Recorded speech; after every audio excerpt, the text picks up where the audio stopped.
By the time I walked into the house, it already felt like I was late to something that had been going on for a while. Even though nobody had told me anything specific over the phone, and the only thing my mother had said was that we needed to talk, which in our family usually meant that whatever needed to be said had already been discussed, refined, and quietly agreed on before I was even aware there was a decision to be made. Everyone was already seated at the table in a way that did not look temporary or casual, but settled, like they had been there long enough to move past the beginning of a conversation and into the part where things start to feel fixed. And that impression became even stronger the moment I noticed the stack of papers placed neatly in the center, aligned too carefully to belong to an ongoing discussion and too clean to be something that had just been brought out. My mother looked up first and gave me a small, controlled smile that felt more like acknowledgement than welcome, and when she said they were waiting for me, it did not sound like relief that I had arrived, but like confirmation that they could now continue something that had been paused at a specific point. My father was sitting in his usual place with his hands loosely clasped together, looking slightly down toward the table, not tense, not distracted, but carrying that familiar kind of quiet that meant he was present without being involved in any meaningful way, while Alex leaned forward with his weight resting on his forearms, his foot moving under the table in a steady rhythm that matched the way he always behaved when he was already invested in the outcome of a conversation. Irina, sitting next to him, held a composed posture that seemed effortless at first glance, but revealed itself as deliberate the longer you looked at it, because she was watching everything without appearing to watch anything in particular, the kind of attention that comes from knowing exactly what is about to happen and simply waiting for it to unfold. Nothing in that room felt spontaneous or uncertain, and the absence of hesitation was what made it clear that whatever I had been called there for was not something we were about to figure out together, but something they had already worked through without me. I took my seat slowly, not rushing into anything, and although the papers were close enough to read without leaning forward, I did not touch them or even look directly at them for more than a second, because it was obvious that they were not there for me to discover new information, but for me to acknowledge decisions that had already been made. My mother did not try to soften the moment with small talk or ease into the topic in a way that might have made it feel more like a conversation, and instead she moved directly to the point by saying that they had been thinking about the house, which immediately narrowed the focus without needing any additional clarification, because there was only one house that fit into that sentence. The house my grandfather left behind had been sitting empty for months, and while it had been mentioned occasionally in passing conversations, those mentions had always stayed at the level of possibility rather than decision, at least from my perspective, which made the certainty in her voice stand out in a way that did not match what I thought I knew about the situation. I nodded slightly to show that I understood what she was referring to, but I did not offer any opinion or suggestion, because I wanted to hear how they would present whatever came next without influencing the direction of the conversation myself. Alex stepped in almost immediately after that, speaking in a tone that suggested he had already gone over this part before, explaining that they had talked to an agent, that there was already interest in the property, and that the timing looked favorable, and while none of that was surprising on its own, the way he said it made it clear that those steps had already been taken, not just considered. The emphasis was not on what could be done, but on what had already been set in motion, and that difference shifted the entire context of why I was sitting there, because it meant I was not being asked what I thought about selling the house, but was instead being brought in after that decision had effectively been made. I asked what that had to do with me, keeping my voice even, not confrontational, but direct enough to require a clear answer, and Irina responded without hesitation that it was about how everything would be split, which reframed the conversation instantly from one about property to one about distribution. That shift removed any remaining ambiguity, because it showed that the question of whether to sell had already been resolved in their minds, and that what remained was how to divide the outcome, which placed me in a position where my role was not to participate in the decision itself, but to accept the structure they had built around it. I asked how they were planning to split it, and although the question itself was simple, it introduced a slight delay in the room that had not been there before, not because they did not have an answer, but because saying it out loud required them to present something that had been easier to agree on privately than it was to explain directly. My mother brought her hands together in a small, controlled movement, and said that they believed it should be based on need, and even though the word itself was neutral, The way it was used in that moment carried a weight that immediately changed how everything else would be interpreted. Up until then, there had still been room to assume that whatever they had decided might align with a standard idea of fairness,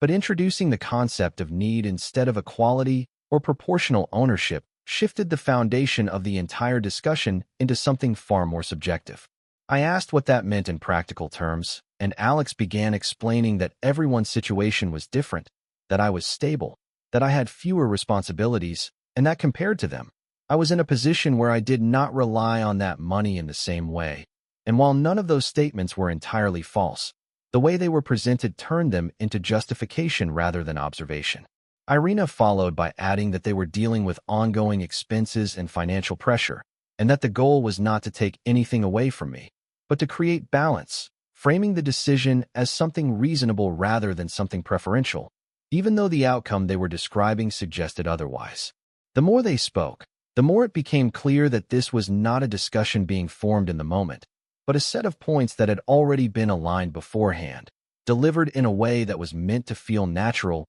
but carried the consistency of something rehearsed. I asked when they had decided all of this, and the answer I received did not include any specific time or event, only a general statement that it had been discussed for a while, which confirmed what was already becoming obvious, that the timeline of this decision did not include me at any meaningful stage. And in that moment, without anyone raising their voice or saying anything explicitly confrontational, the situation revealed itself for what it actually was, which was not a family discussion about a shared decision, but a structured outcome that I had been brought in to validate after the fact. When I asked what based on need was supposed to mean in actual numbers, nobody rushed to answer, and that hesitation mattered more than the explanation that followed, because it told me they had already talked enough to settle on an outcome, but still did not like the sound of it once it had to be spoken directly in front of the person expected to lose from it. My mother was the one who finally answered, not by giving me the numbers immediately, but by moving the papers slightly in my direction and saying they had tried to think about everyone's circumstances in a realistic way, which was one of those phrases that sounds calm and sensible until you look closely at what it is really doing, because realistic in family conversations often means someone has already decided what is acceptable and is now searching for language that makes the decision sound mature instead of self-serving. I did not reach for the pages right away, partly because I already knew what I was going to see and partly because I wanted to hear them say it before I confirmed it on paper, so I asked again, more directly this time, how they were planning to divide it, and Alex answered before my mother could steer the conversation back into softer wording by saying that the split would reflect who actually needed the money in a meaningful way. That answer would have been vague enough on its own, but the confidence in his voice made it worse, because he did not sound like someone proposing an idea or opening a discussion, and instead sounded like someone explaining a structure that had already been accepted by the only people in the room who had mattered up to that point. I looked at him for a second and then at my mother, because I wanted to see whether either of them would step back from the wording once they heard it out loud, but neither of them did, which told me that the line they had chosen privately was now the line they intended to defend publicly. When I finally looked down at the papers, I did not need more than a few seconds to understand the shape of what they had done, because the split was not only unequal, but unequal in a way that made it obvious this was not some small adjustment built around practical compromise, but a full reinterpretation of what the money was supposed to represent and who, in their view, had the strongest claim to it. There are situations where a number speaks so clearly that you no longer need anyone to explain their reasoning, and this was one of them, because the percentages did not suggest discussion, uncertainty, or a temporary proposal, and instead carried the quiet finality of something that had been built in pieces over multiple conversations and then written down once everyone except me had agreed it was fair enough to present.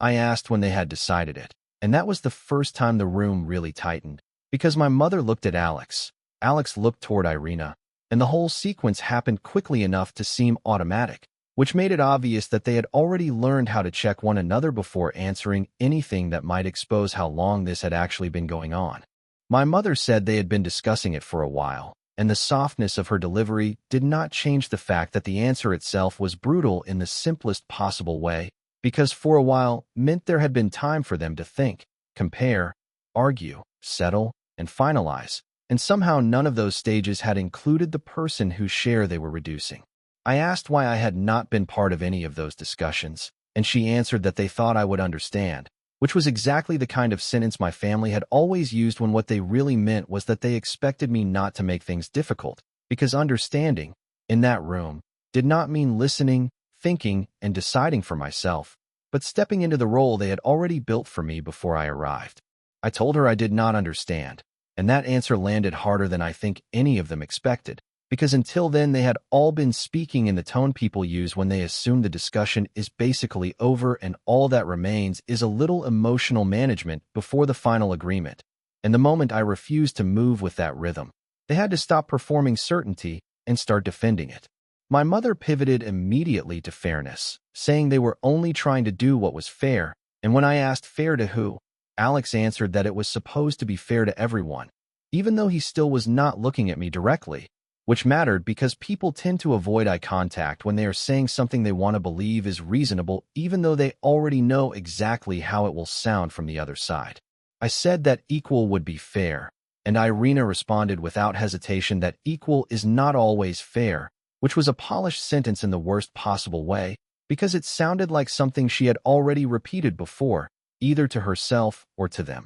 enough times that it no longer felt like an argument and had become a principle. That was when I asked whose circumstances they were actually using as the standard, and she answered ours, in such a straightforward tone that for a second it almost improved the situation, not because I agreed with her, but because honesty, even ugly honesty, is easier to deal with than the soft moral fog they had been using until then. Alex picked it up from there and started explaining that I did not have the same responsibilities they did, that I was not dealing with a mortgage the way they were, that I did not have children, and that I was in a more stable position overall. And what made that explanation irritating was not that any individual fact in it was completely false, but that all of them had been pulled together into a logic that quietly redefined my stability as a reason to reduce what was mine. I let him finish without interrupting, partly because I wanted to hear the full structure and partly because I wanted them to feel how complete their own case sounded once nobody was helping them soften it.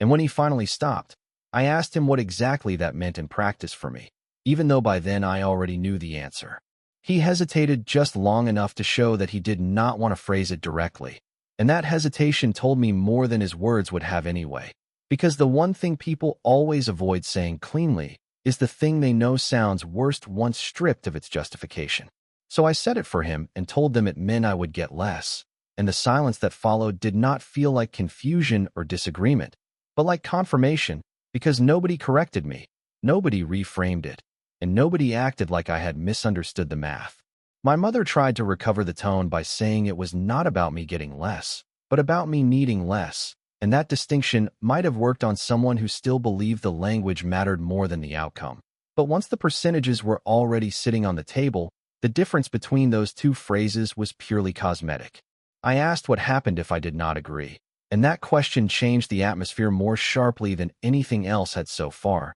because up to that point they had all been acting as though we were still discussing principles. While that question forced the room to confront the part they had clearly thought about, but hoped not to reach so quickly, which was what they would do if I refused to cooperate. My mother did not answer first, and I noticed that immediately, because it meant she preferred not to be the one to attach consequences to the structure she was trying to present as reasonable. So Alex stepped in instead and said they were trying to avoid making things difficult, which was such a revealing phrase that I asked him what difficult actually meant. He started to answer, then stopped, and Irina stepped in with the cleaner version by saying it could become a legal problem and nobody wanted that. And the fact that she could phrase it that smoothly made it obvious this possibility was not new to any of them. What irritated me most was not the mention of legal trouble itself, but the way it was being positioned, because they were treating my refusal as the thing that might create conflict, while the actual conflict had started much earlier, in the private conversations where they had already decided that my share should be adjusted downward before I even knew there was an adjustment happening.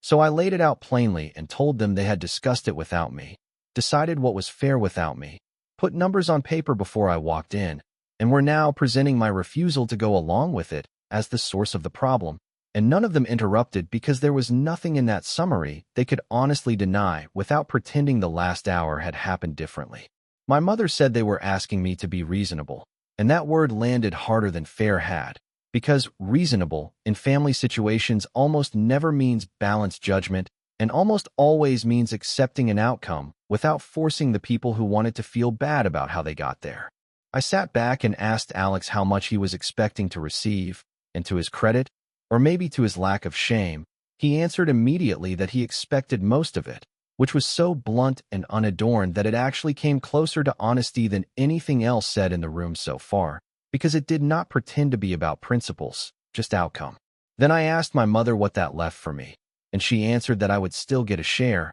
and the words still hit exactly the way words like that always do in these situations, because it sounded less like recognition of something that was already mine and more like she thought she was describing a concession I should be grateful for. By that point, I had stopped caring about the exact figures themselves, not because they no longer mattered, but because something larger had already become clearer than the numbers, which was the structure of the whole thing. The fact that this was not a difficult but honest family conversation where people were trying to find the least harmful solution, but a staged discussion built to guide me toward acceptance while leaving me just enough space to look selfish if I resisted. Once Alex said he expected most of it, the conversation stopped pretending to be abstract, because up to that point they had all been hiding behind words like fairness, balance, and circumstances, but the second he gave that answer plainly, even if he did not seem to understand how much it exposed, everything became easier to name for what it was. I looked at him for a few seconds longer than I normally would have, not because I was trying to intimidate him, but because I wanted him to hear the weight of his own answer inside the silence that followed it. And I think he felt it, because even though he had said it directly, he immediately leaned back a little afterward, as if the words had sounded different once they were no longer protected by the rest of the room. Then I looked at my mother again and asked what exactly she meant when she said I would still get a share, because that phrasing had bothered me more than she seemed to realize, and the reason it bothered me was simple. People only use the word still when they think they are describing a kindness, not a right. She tried to smooth it over by saying I was focusing too much on wording, which was exactly the kind of answer someone gives when the wording reveals too much and they would rather move past it than defend it. But the problem was that the wording was not incidental in a conversation like this. The wording was the structure. The wording told me what they thought they were doing, what they thought they were entitled to do, and what role they had already assigned to me before I even got there. So I told her I was focusing on the wording because the wording was doing most of the work. If they had really thought this was a normal family discussion, then they would have opened with the actual issue, included me before the numbers were set, and asked whether I was willing to help in a way that everyone could talk about honestly. Instead, they had done the part where they decided what was fair without me and saved the part where I was expected to accept it for after the decision had already hardened. That made my mother visibly uncomfortable, but not in a way that suggested she thought I was wrong. It was more the discomfort of someone who does not want the mechanism of what they are doing described too clearly while they are still trying to call it something else. She said they were only trying to handle a difficult situation in the least damaging way possible, and I asked who exactly the damage was being measured against, because from where I was sitting, the least damaging solution seemed to be the one where Alex and Irina got what they needed most. My father stayed silent, my mother got to believe she had done something compassionate, and I was expected to absorb the gap and call it understanding. Alex told me that was unfair, and the speed of his reaction told me I had landed closer to the truth than he liked, because when people are genuinely misunderstood, they usually explain. When they feel accurately exposed, they react faster and more emotionally. I asked him what part of what I had just said was unfair, and he did not answer that directly. Instead, he started talking again about pressure, bills, responsibility, and the reality of raising a family, which was a way of shifting the conversation back towards sympathy instead of structure, and I could see exactly why he was doing it. Sympathy was the ground where their argument felt strongest. Structure was the ground where it fell apart. So I did not argue with the details of his life, because that would have let the whole discussion slide into a contest over whose circumstances were harder, and that was exactly the game they had chosen because they knew it benefited them. Instead, I told him that none of what he was saying addressed the actual problem, which was not whether his life was expensive, but whether the three of them had the right to convert that into a reduced share for me without bringing me into the discussion until everything was already on paper.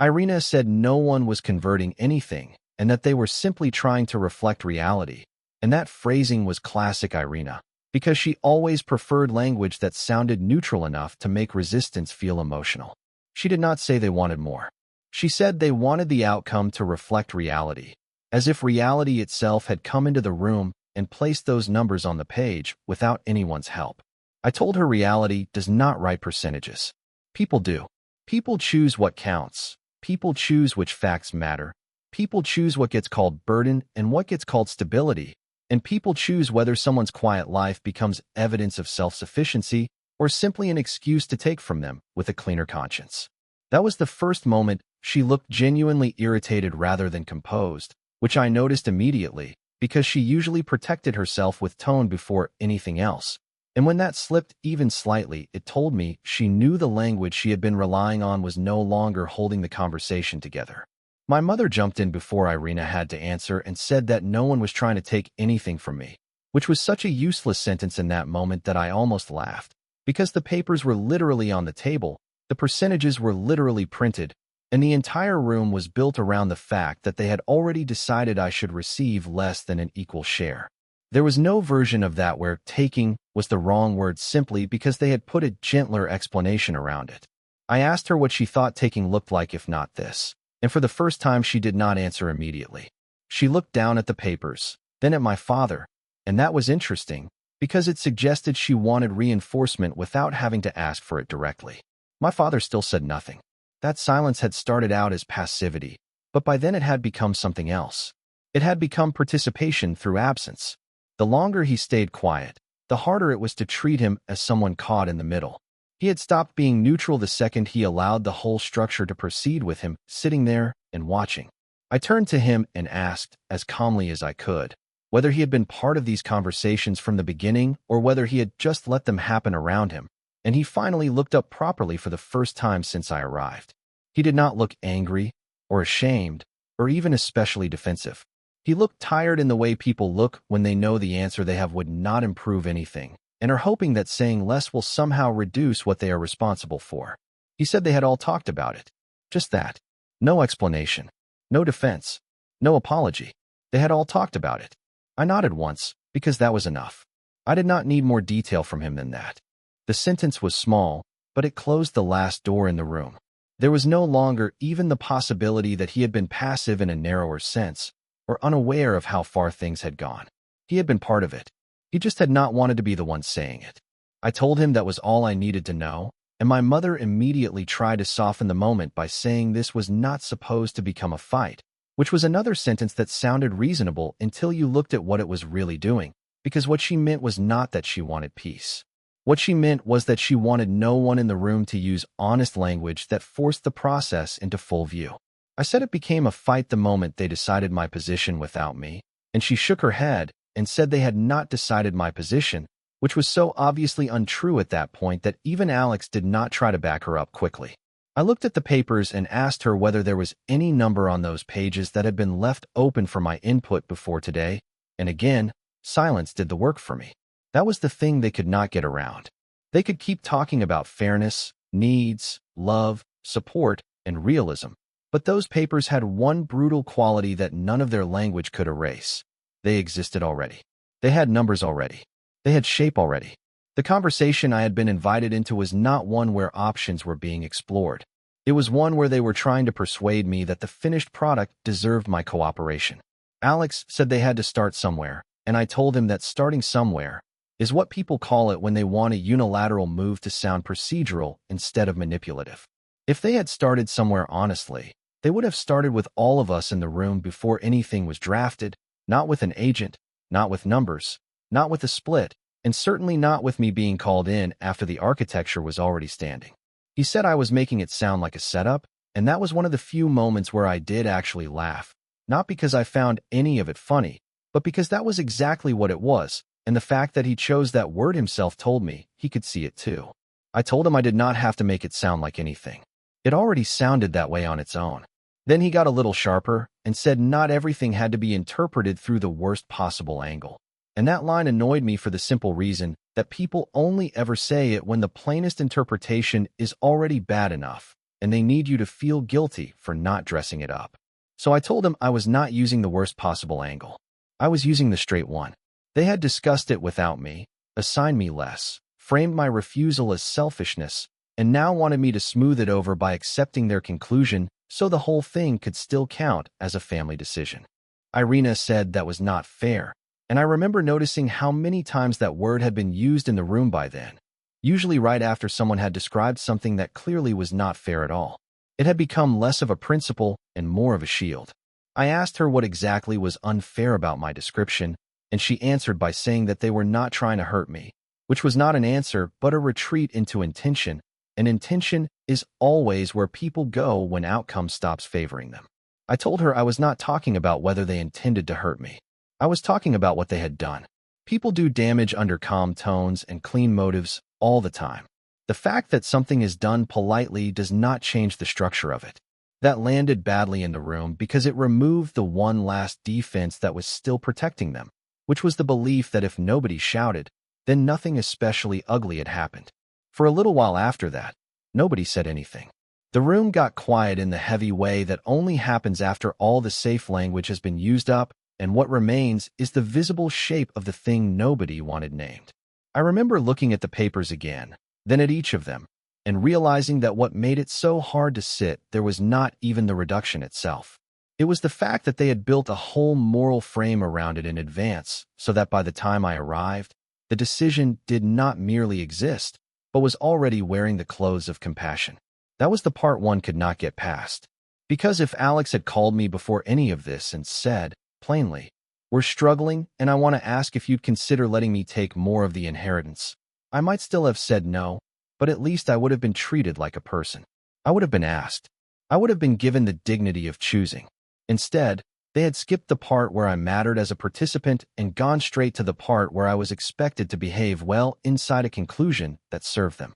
I said that out loud too. I told them that if they had just asked, really asked, without the papers, without the moral framing, without already deciding what was fair, this would at least be a different conversation. But the moment they turned it into process before involving me, they made the whole thing smaller and uglier than it needed to be. My mother said, weakly, that they were asking now, and that sentence was so late and so false in context that it almost hurt to hear, because by then everyone in the room knew that was not true, even if they still wanted to pretend the timing did not matter. I told her no, they were not asking now. They had decided already, and what they were asking for now was my permission to call it reasonable. That was the point where the room finally stopped trying to look like a family conversation and started looking like what it had been from the beginning. An arrangement built around my expected compliance that had run into the inconvenience of my actual presence. At that point, there was nothing left to clarify, because every version of the conversation that could have stayed polite had already been used, and what remained was simply whether I was going to step into the role they had prepared for me or refuse it and accept whatever came with that refusal. I stayed seated for a few seconds longer, not because I was still considering their proposal, but because I wanted to be certain that I was not reacting out of impulse or frustration, since the easiest way for them to dismiss what I was saying would have been to treat it as emotional rather than deliberate, and I had no intention of giving them that. When I finally spoke again, I kept my tone steady and told them that I was not signing anything, and even though I did not raise my voice or make the statement dramatic, the effect it had on the room was immediate, because up until that exact moment, every part of their behavior had been built around the assumption that, sooner or later, I would accept the outcome, even if I complained about it first. Alex straightened up in his chair and asked me what I meant, as if there was still room for interpretation, and I told him I meant exactly what I had said, that I was not agreeing to a split that had been decided without me and presented as if my only role was to confirm it. Irina leaned forward slightly and asked whether I was really going to turn this into a problem, and the way she phrased it made it clear that in her mind the situation itself was still neutral, and that the problem would only begin if I refused to cooperate, which was the same inversion of cause and effect they had been using since the beginning. I told her it was already a problem before I walked in, because the decision had been made in my absence, and everything that followed was just them trying to manage how I reacted to it. My mother's expression changed at that point, not into anger exactly, but into something sharper, because she said I was choosing money over family, and even though the sentence sounded heavy, it did not land the way she intended, because it depended entirely on ignoring everything that had happened before I sat down at that table. I told her that if anyone had turned it into a question of money over family, it had happened long before I arrived, when they decided that my share could be reduced to solve someone else's situation, and that the best way to handle it was to finalize everything first and then bring me in at the end. She tried to interrupt, but I continued, not louder, just more firmly, because I did not want the point to get lost in the rhythm of the conversation, and I told her that what I was refusing was not help, not support, and not even the idea of contributing more if I chose to, but the way they had structured the entire thing so that my agreement was no longer a choice, but an expectation dressed up as reason. For a moment, nobody said anything, and the silence that followed was not the same kind of silence from earlier, because before, the quiet had been used to hold the shape of their argument together, while now it exposed the fact that the argument itself had run out of ground. I stood up slowly, not in a sudden or aggressive movement, but in the natural way someone stands when there is no longer a reason to stay seated, and I could feel all of them watching that motion, not because it was dramatic, but because it marked the point where the conversation stopped being something they could steer.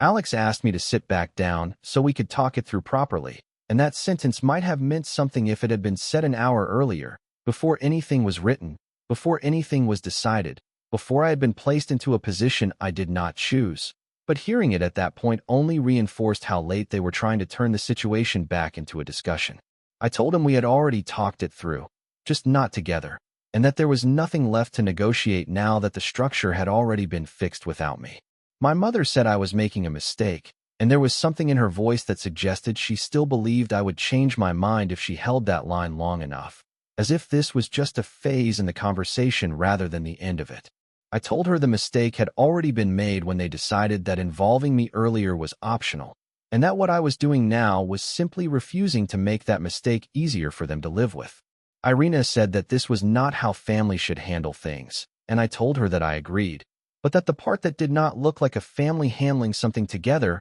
had happened before I arrived, not in the moment where I chose not to accept it. I glanced at my father one last time, not expecting him to suddenly step in and change anything, but still aware that if he said something, even a small acknowledgement of how things had been handled, it would shift something in the room. He did not. He looked at me, then at the table, and then away again, and that was enough to understand that whatever role he had chosen for himself in this had already been decided as well. I nodded once, more to myself than to them, and said that I was done, not in a dramatic sense, but in the plain way you say something when you know there is no benefit in stretching it further. Nobody tried to physically stop me when I walked toward the door, and nobody raised their voice as I left, but that absence of escalation did not make the moment lighter, because the weight of it was not in what was said at the end, but in everything that had been set in motion long before I got there. I closed the door behind me without slamming it, and as I stepped outside, the quiet felt different from the quiet inside,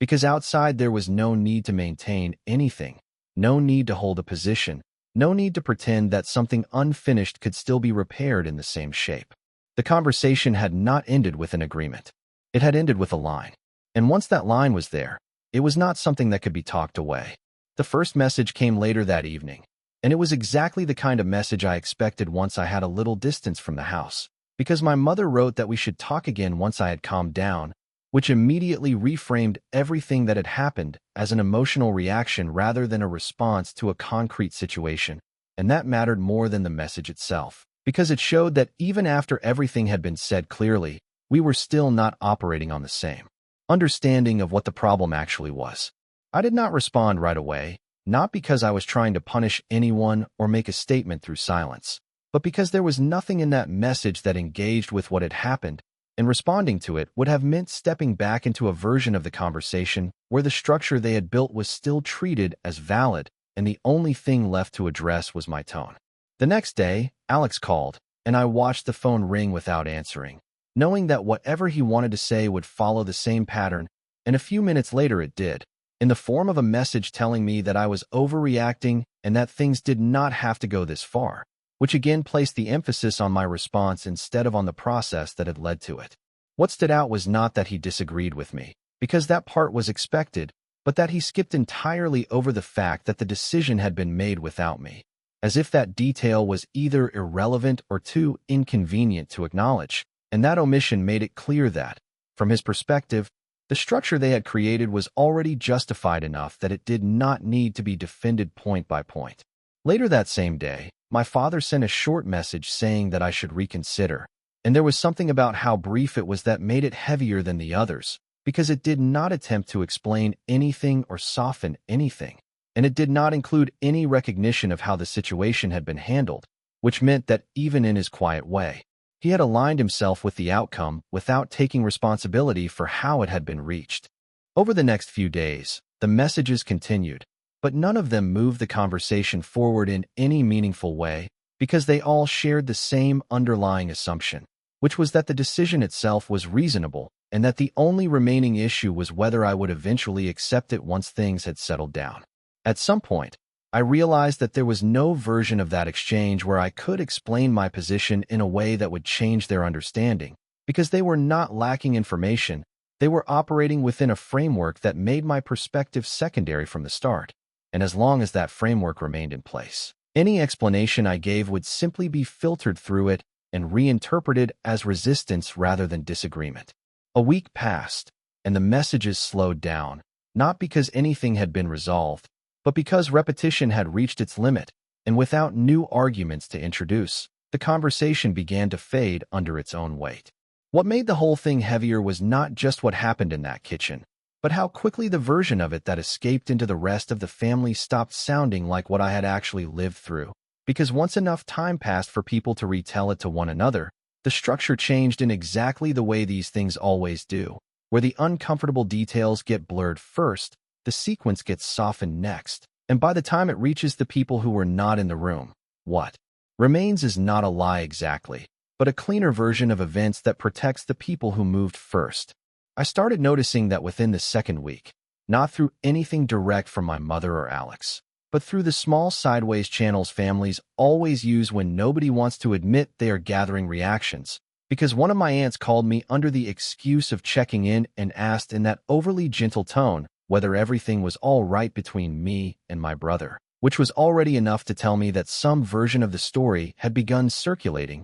and the version moving outward was clearly not one where I had walked into a decision already made. I asked her what she had heard, and she hesitated in the exact way people hesitate when they are trying to be polite while also testing whether the rumors they have been given are close enough to the truth to repeat safely. And then she said she had only heard that there had been tension about the inheritance, that Alex and Irina were under a lot of pressure, and that the conversation had gone badly, which was a phrase I immediately hated because it turned a whole structure of exclusion and pressure into something that sounded like a dinner conversation that simply lost its tone. I asked her whether anyone had mentioned that the split had already been decided before I was called over, and there was silence on the line for just long enough to tell me the answer before she said it, because no, that detail had apparently not traveled with the rest of the story. And once I understood that, I understood a lot of other things too, because if you remove that single piece, the whole scene changes from a setup into a disagreement,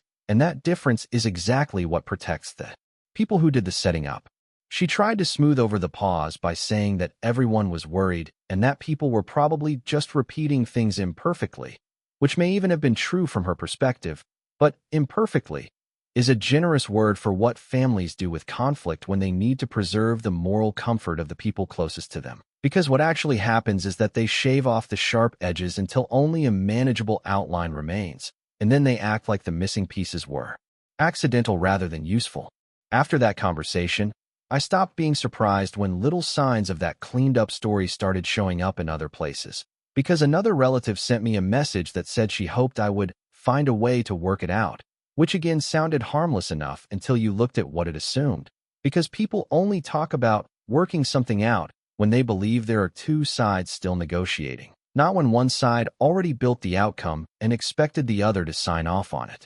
Afterward, what bothered me most was not even that they were telling it that way, but how efficiently the language protected them, because once the story becomes there was conflict over how to handle the inheritance, everybody gets to remain basically decent, while the actual truth, which was that they had assigned my share a lower value in my absence and framed resistance as selfishness, would force a much uglier judgment that very few people in a family actually want to make. That was when I started understanding that one of the biggest advantages people gain when they move first is not just practical momentum, but narrative momentum too, because by the time the person they acted against starts explaining what happened, the room outside the room has usually already been arranged in softer terms. And whoever sounds calmer in the retelling often gets to keep the moral high ground, even if the structure of what they did was worse from the beginning. A few days after that, Alex called again, and this time he left a voicemail when I did not answer, which was unusual for him because he normally preferred short messages over anything that required him to hear his own tone afterward.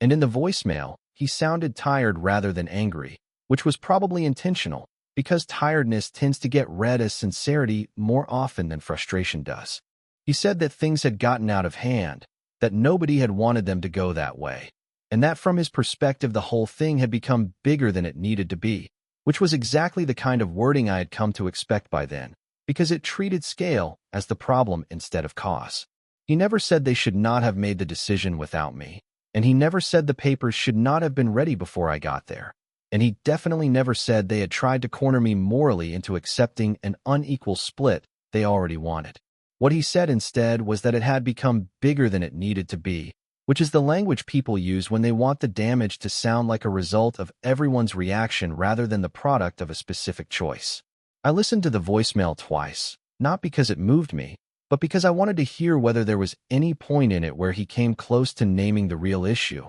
and the answer was no. The closest he got was saying that they had been trying to handle things practically, which only confirmed that he still thought practicality justified sequence. And once someone believes that, there is almost no argument left to have, because they will keep defending procedure as long as it served them. I did not answer that voicemail either, and sometime after that I think my silence started changing the emotional arrangement of the whole situation, because as long as I had still been responding, even minimally, they could tell themselves this was an active family disagreement that would eventually cool down and reopen. But once I stopped feeding that expectation, the silence itself became an answer they could not manage in the same way. That was when my mother shifted tactics. Instead of framing everything as a misunderstanding or a reaction, she began sending smaller messages that had nothing to do with the inheritance on the surface. Things like asking whether I had seen a certain relative lately, or reminding me that some family birthday was coming up, or saying that she had made something I used to like, as if that information was somehow neutral. And I recognized exactly what she was doing, because families do this all the time when they want to restore contact. Without stepping through accountability first, they build little side doors and hope you will use one of them so nobody has to return through the main entrance where the actual problem is still standing. For a while I ignored those too, and the reason I ignored them was not pettiness, but precision, because I knew that the moment I responded to one of those harmless little messages, the whole narrative would shift again and my silence would be rewritten as mood rather than boundary. And once that happened, the original problem would shrink even further in everyone else's mind. Then, about 5 weeks after the meeting, one of the stranger moments happened, because Irina sent me a message directly, which she had not done before except in group settings or for routine family logistics. And the fact that she was the one reaching out told me immediately that they had realized Alex and my mother were no longer moving me at all, so they were trying a different tone from a different source. Her message was calm, thoughtful, and probably carefully rewritten before she sent it, because she said she knew emotions had been high and that maybe none of us had been at our best that day, but that she hoped I understood they had not been trying to cut me out, only to respond to a difficult situation in the way that made the most sense to them at the time. That message annoyed me more than I expected, not because it was openly hostile, but because it was crafted so precisely to erase structure through balance. None of us had been at our best was one of those phrases that flatten everything until all the angles disappear, which is useful if your goal is not truth, but redistribution of blame. In one sentence, the person who walked into a completed plan and the people who completed it are all placed into the same emotional category. And once that happens, what remains is not accountability, but atmosphere. I replied to her for the first time, and I kept it as short as I could without letting it become vague. I told her that this had nothing to do with whether emotions were high and everything to do with the fact that decisions had been made without me, numbers had been drafted without me, and my refusal had been treated as the problem instead of the process that produced it. I also told her that if they were still describing that as trying to make sense of a difficult situation, then we were not even close to discussing the same thing. She did not answer after that. What came instead, a few days later, was a message from my mother that was more openly wounded than the others had been, saying she could not believe I was willing to let money come between me and my family in such a lasting way. And that line would have landed much harder years earlier, before I understood how often people invoke permanence only after they have exhausted control, because by then I could hear exactly what she was doing. She was trying to move the center of the story away from what they had done and toward the ongoing fact of my distance, because distance is visible and uncomfortable in a way that process usually is not.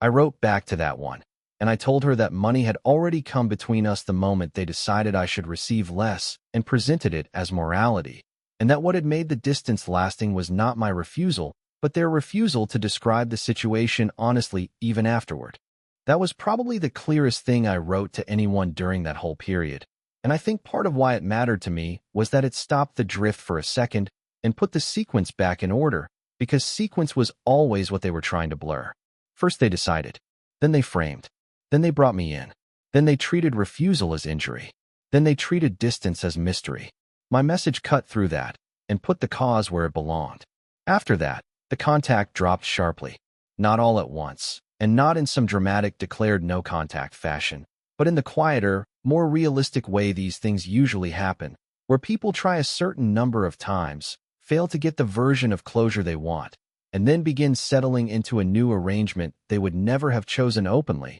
but can live with once it becomes routine. What changed most for me during that time was not anger, because anger burns hard and then usually either turns into repetition or burns out, and what replaced it was something more useful than that, which was clarity. I started noticing all the places in my life where I had previously accepted family language at face value simply because it sounded familiar, and I started realizing how often support, understanding, reasonableness, and doing what makes sense are used not to describe mutual decisions, but to discipline whoever is expected to yield. That understanding reached backward too, because once I had enough distance from the inheritance conversation, I started recognizing smaller earlier versions of the same pattern, moments I had let pass because they seemed minor at the time, where Alex's emergencies somehow always became family priorities, where my steadiness was treated less like a quality and more like a resource, and where my lack of visible chaos made people assume I could absorb more without consequence.